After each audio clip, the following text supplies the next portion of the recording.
Good evening. If you are here, if this is your first time, please let me know. Can you all see me? So I'm going to share my slide right now. I'm going to do this real quick. If you can see my slide, let me know. Just say you can see me, you can hear me, and you can see my slide.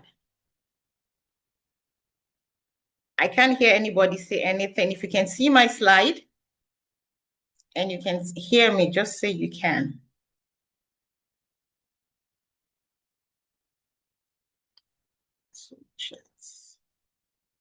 Okay, yeah, you can hear. Okay, good, fantastic. All right, so, okay, good. All right, good. Okay, so, fantastic. So I'm going to go to my slide. So I'm going to speak for 15 minutes. So those of you who are not here the first time, you're in luck. Recording, I don't know what happened. So we're going to do this all over again. I'll speak for 15 minutes and we'll talk about questions in the next 15 minutes.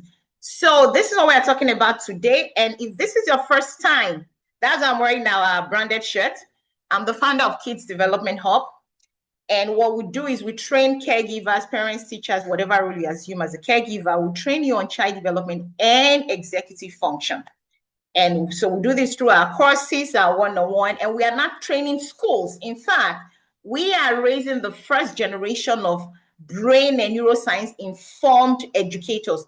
All the schools we've been to for the past 3 months, we've trained over 50 school owners, administrators, and teachers. Not even one knows about how the brain works or executive function, not even one.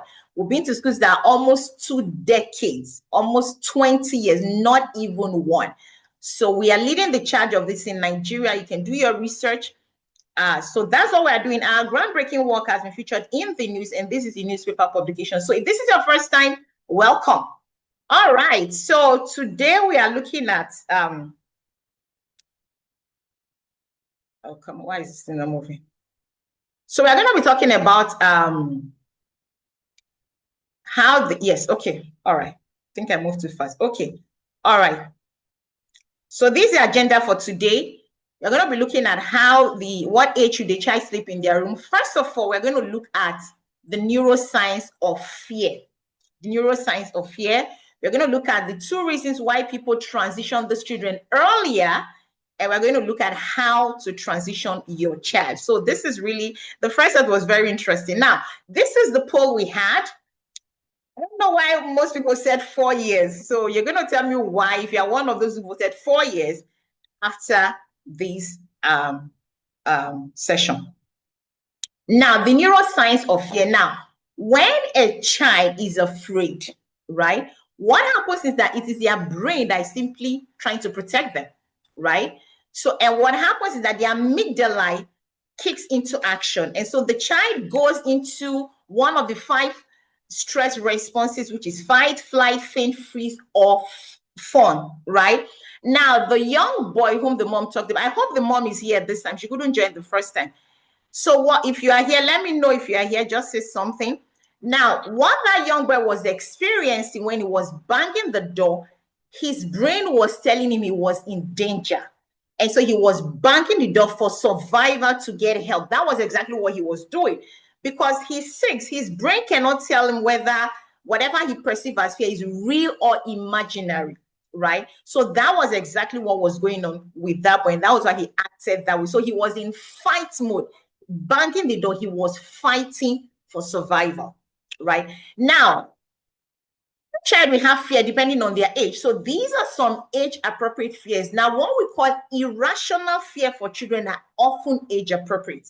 That boy's fear, like the mom was saying, he's shaking, at about 6, 7. That is age appropriate for his age. And you can see he falls under ages 4 to 7, which is fear of the dark, fear of monsters, fear of bad dreams, monsters in the closet and all of that. That is where that boy is at. Even teenagers have their own fear. But what you find is that the ones we tend to call irrational fear, the age-appropriate ones, as they begin to grow and their brains develop with more experience, they tend to outgrow those fears. Now, the role of culture in shaping co-sleeping. So I'm going to categorize this into 2. So we have the culture that value independence and personal space. And these are the culture that are promoting sleep training, right? And that's why you have high rates of infant solitary sleep. Those cultures do not understand child development. They are wrong, right? And one of those cultures is America. You have Netherlands, Canada, and all of, so those are the culture. That's where they are. So I had my two daughters in the US. When I had the first one, they told me, my pediatrician, all of them, OBGYN, oh, she needs to sleep in her own room. So I actually had a nursery for her, right? But I knew my mom, so I was like, this, I'm not going to do this. So I didn't put my child in a nursery, even though I had one. She slept with me, right? But now we are having neuroscientists who are speaking up against it. Even pediatricians in the US will tell you, let your child not sleep with you. They will say some people have killed their children, blah, blah, blah. But that goes contrary to child development. There was a reason that happened. They were not careful in how they arranged their rooms, right? But it is not because the infant slept with them. So neuroscientists are speaking up against that. One thing we need to know is that what we teach, pediatricians don't know it, medical doctors don't know it, because that's not their training. That's why we train all of them. I speak to you as someone whose brother was trained in the US as a medical doctor. He learns a lot from me. This is not his training, right? I mean, the first said, and they confirmed this. So this is what we need to understand. Then we have the other culture that are more community oriented. These are the culture that co-sleeping is part of the culture, and the children can sleep with the parents till 10 years and above. Africa is one of those cultures. We have the Hispanics, we have Japan, right? We co-sleep. It's not a big deal. Children sleep with you as long as they want. It's 10 and above, right? So when parents come to me and they're like, my child is 2, I want them to move to the other room. The first time I'm like, where did you hear that, right? That goes contrary to child development. Now, the 2 reasons people usually tell me when parents say, I'm like, why do you want to do this? One, they say spousal intimacy. The other one is independence. Now, spousal intimacy, you have to find a way to be creative. My 2 daughters, they stayed in her room for, I think my older one was about 8 or so, I can't remember. That was when she moved to her room. The younger one is 7. And when we transitioned them, I even moved with the younger one because they have their 2 beds in one room. I still sleep with the younger one. In fact, she still sleeps in my room. Last night, they slept in my bed because most time my husband is not around. So we go back and forth, and because I'm a girl mom, they sleep in my room. So when they were sleeping in our room, me and my husband, we find out that creative, we leave the room, go. In fact, it was like an adventure. So that is not insufficient reason, because the brain, the most rapid development happens between 0 and 5. So your child needs you to build that secure attachment. Then independence, and this is where people give a lot of wrong information. A child's independence comes from their dependency on you as a primary caregiver. So it's not by separating them. That's not how they become independent. My younger child was a child that you call very clingy when she was growing up. Even I couldn't even send her to Sunday school, children's party when she was 3. She would stay with me. Me and I would go to children's church. But now she's a madam of her own right, highly independent, right? And she's one I see say we still share bed back and forth, right? But when she steps out, even all our class teachers will confirm to you, she's highly independent. She was able to launch out from her being securely attached to me, and I was there to help wire her brain positively. So we don't need to push our children out and start beating them. Now, so how do you transition? Talk about it up front. For example, if you want to move your child to their room December, you start telling the child now, Christmas, you're going to move it to your room. What do you want? Do you want it painted pink or purple? My guess, one side is pink, one side of the room is purple, right? So things that you want a teddy bed, you want a character bed, you make it fun. And when you transition, move with them the first few times. Share the bed with them, right? Till they are more established and they are okay to stay by themselves. But you need to do that in the beginning, right? And transition during the holiday. And again, when you transition, expect visitors. They will still come to your bed. That shouldn't be a problem. Expect it. So what then is the right age to transition? Now, as long as you do not have any medical condition, I will keep my 6-year-old in my bed. I will even keep my 7-year-old in my bed because of where their brain is at developmentally, right? Now, and that is because we are same sex, right? But for ADHD and anxiety, if your child has ADHD and anxiety, that is another level entirely. If your child is adopted and is banging the door like that for more than an hour, it's going to affect the child in a different way, because rejection is one of the things adopted child cannot deal with. So this is the end of our talk. So I'm going to give you some time so you could ask your questions, and if you need any more clarification. So Yes. The mom is she here now? I hope she's here now. We had an interesting session the last time, so let's go. Okay, so what are your questions? I'm waiting.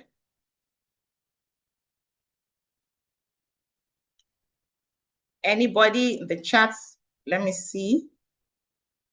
Yeah, I had quite interesting conversations this session that just ended. So you are here. Okay, all right. So someone said network. So let's hear your question. If you were one of those who feels 4-year-old as you can hear it, and that's definitely your connection.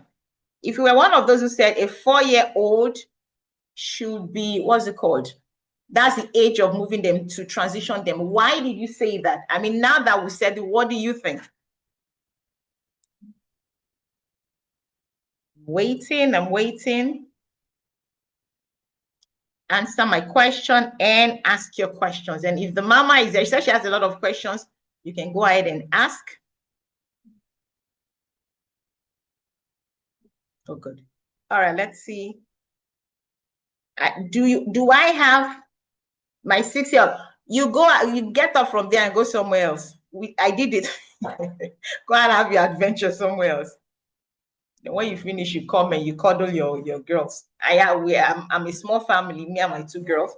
So when me and my mother will go and do whatever, I will come back. This one cuddle this one, this one cuddle this one. That was before we transitioned them to their room. So go do your thing somewhere. The house is yours now. You are not rent. You didn't steal it. Have fun. Just have fun anyway. Just have your adventure. The truth is, they will not be in your house forever. If you even say let's leave the children till whenever, for example, you will find that when they become preteens, adolescence begins from age 11, only them will carry themselves and say, I don't want to say it. They'll be forming big boys and big girls. That is developmental. Only them will get up and go to their own room. Only them, of their own volition, they will do that. Okay? Yeah, like I said, if your child is ADHD and anxiety, that's a different thing, right? Yes. Because ADHD comes with anxiety, we tackle that differently. Then for autistic kids, is also different. Like you said, we'll handle that different. So I'm talking about neurotypical children right now because we don't have enough time to go about that. So if you have a child who has ADHD and anxiety, autism, they all come with anxiety as well because they overlap. You handle that differently. So we're treating more of the anxiety that is underlying that one. Okay, so if this is you can book a consultation. So we'll walk you through that. It's part of what we have on our parent training for kids and teens with ADHD. The body pain. Somebody said this. The person was like, I can't remember the age, but the boy is doing taekwondo in the bed, kicking. I know the boy is 2. So she's like, I'm like, the 2-year-old is still good to be in your room. What you can do, just get. So she said you get a smaller bed. Yes, that's fine. I said, but don't be surprised to see the child in your room. In fact, that was the stage we moved my older daughter when she was doing taekwondo, kicking everybody. That was when I'm like, I'm not me. So come on, move. Like I said, she was older.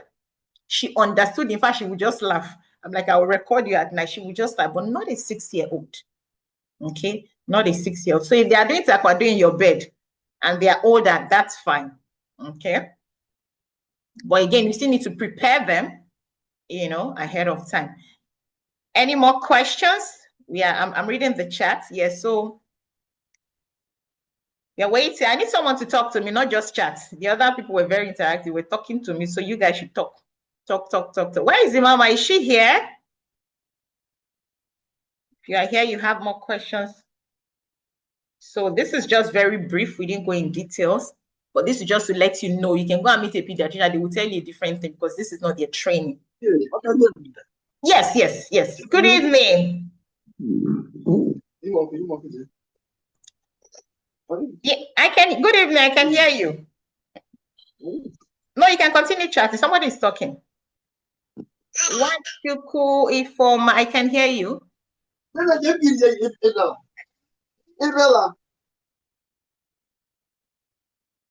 Okay, I think. All right. Anybody else? Yeah, you can keep chatting if it's noisy where you are. You can keep chatting.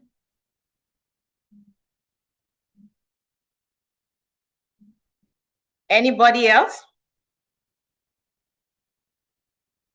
Can you all hear me?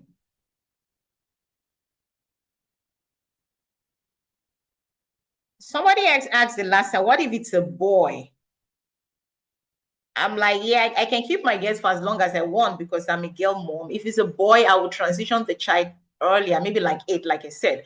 But even if it's a boy, a 6-year-old, I'll keep my 6-year-old son with me. And the person was asking me, am I sharing bed with my husband or have my separate room? We have the same room, me and my husband. My husband is so focused on self, but thank you for clarification. Yeah, he's the man. And like I said, they don't understand child development, developmental science. What we teach is not common knowledge, even abroad. That is why an American pediatrician will tell you to put an infant in a separate room from the parents. Neuroscientists are speaking up against it now, so not to talk of this side. So tell him that goes contrary to developmental science. If the child is still young, you guys should go and be creative. You initiator, tell him, hey, let's be creative, let's go this and do that, things like that. So he doesn't have to be on the bed. Who even said that it has to always be on the bed? No, just go and have fun.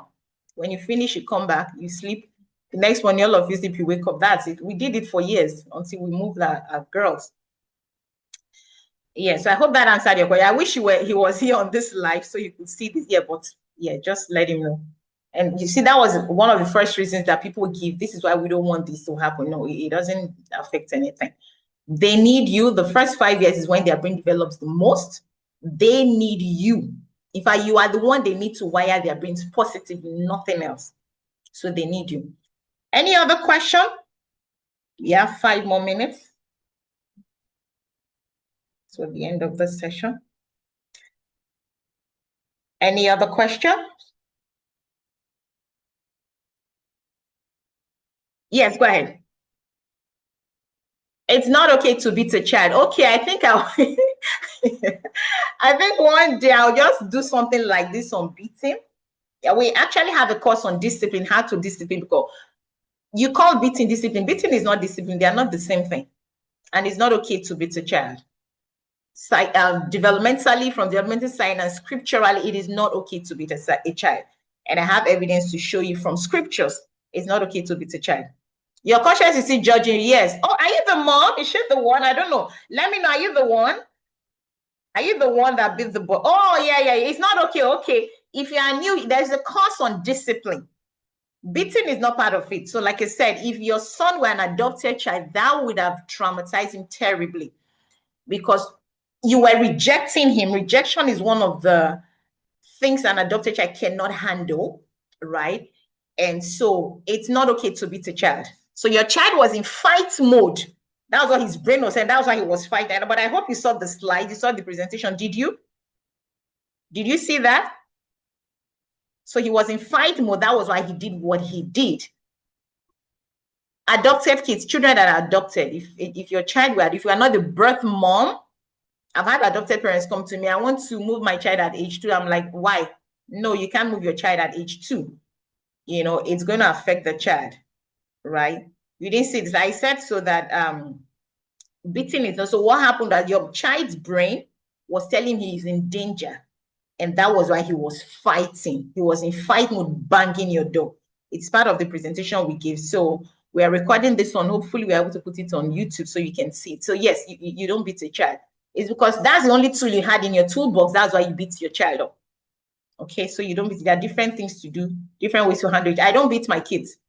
There are people, I have people, church members, friends who are here, they know my kids. They are well be respected. In school level, I don't lay hands on them because I understand where they are developmental. I know exactly what to do. My husband doesn't lay hands on them too.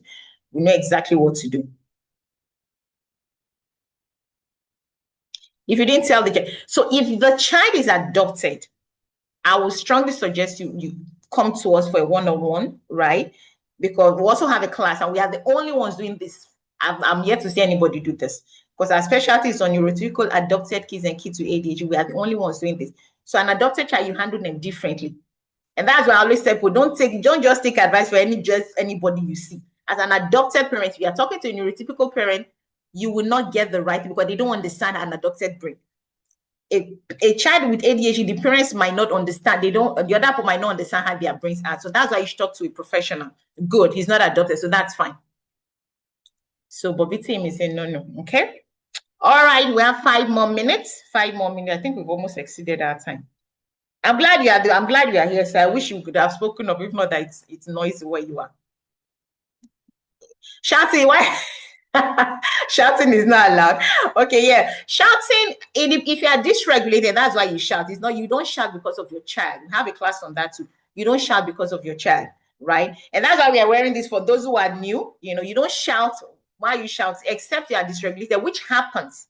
We are not perfect. We have those moments of shout, but if you are shouting every day and saying it's part of harassing children, that is no, that you need work on yourself. Okay, it's not okay. Okay, but it happens once in a while. You get dysregulated. Nobody's perfect, right? And when you yell at you, there are things to do, but it's not okay. It's a habit. You consistently yell at your child. That's it. No. All right. So we have 2 more minutes. Any other questions from any other person? So if you are new here, welcome, welcome. This is Kids Development Hub. I am the founder. We are revolutionizing child development, brain development in Nigeria and in Africa. How do one cope with a child without one or two shouting and smacking? Okay. Like I said, we have a class on discipline. There are so many things to do. First, you must understand brain development and so many other things, but you can definitely do that without this.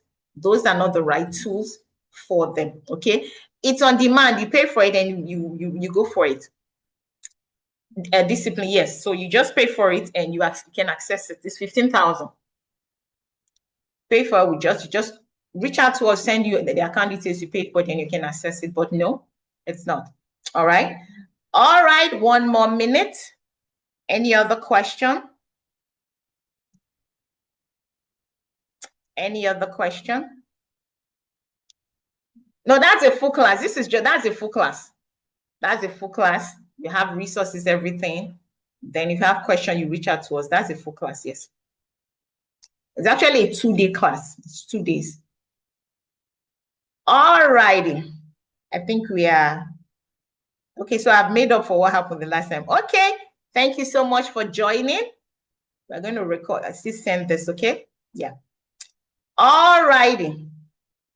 Thank you so much for joining and you take care, okay? All right. Okay, bye-bye now.